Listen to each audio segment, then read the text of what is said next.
आज हम बच्चों पढ़ेंगे जानवरों के नाम। हाँ जी, जानवर वो होते हैं जिनकी कितनी टांगे होती हैं? चार। हाँ जी, बहुत से जानवर हैं, जैसे भैंस है, घोड़ा है, लेकिन हमने कितने याद करने हैं? 5, क्योंकि अभी हमारी क्लास क्या है? छोटी। तो हम आप अभी 5 जानवरों के नाम पढ़ेंगे भी और याद करेंगे।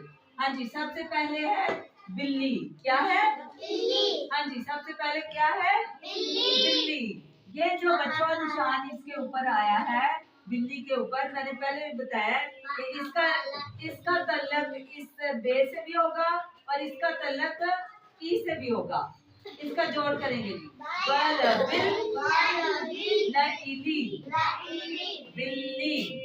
आज जिसके ऊपर निशान आएगा ल के ऊपर आया ना, तो ल का इसके साथ भी तल्लक है और इसके साथ भी, लेकिन 2 दफा साउंड निकलेगी। देखने दोबारा से मैं पढ़ाऊंगी, 2 दफा ल आएगा। बल बिल, सब बच्चे ऊंची आवाज, बल बिल ल इली बिल्ली। हाँ जी, शेर शेर, शेर।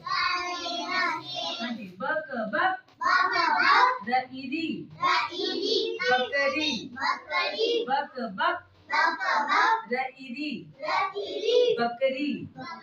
गा आगा हमजाए गाए। जिससे हमजा आएगा उसकी आवाज थोड़ी सी लंबी हो जाती है, जैसे हमजा ए गाए, ठीक है? इसकी आवाज थोड़ी सी लंबी हुई है। गा आगा, सब बच्चे ऊंची, गा आगा हमजाए गाए। जब जिस पे निशान आता है तो क्या नाक के अंदर साउंड इसकी साइलेंट, इंग्लिश में बोलते हैं साइलेंट, तो इसकी उर्दू में बोलते हैं साकन हो जाती है। जिसके ऊपर ये निशान आए तो आवाज जो है क्या होती है? साकन। साकन हमजा पे लंबी होती है, इस पे आवाज क्या होती है?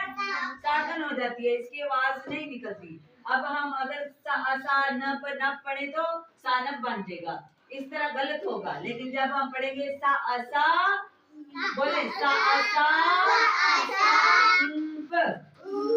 सांप, इसकी आवाज क्या है? साकन है, ठीक है? नाक के अंदर पड़ी जाती है और जिससे भी ये निशान होगा तो इसकी आवाज क्या होगी? साकन।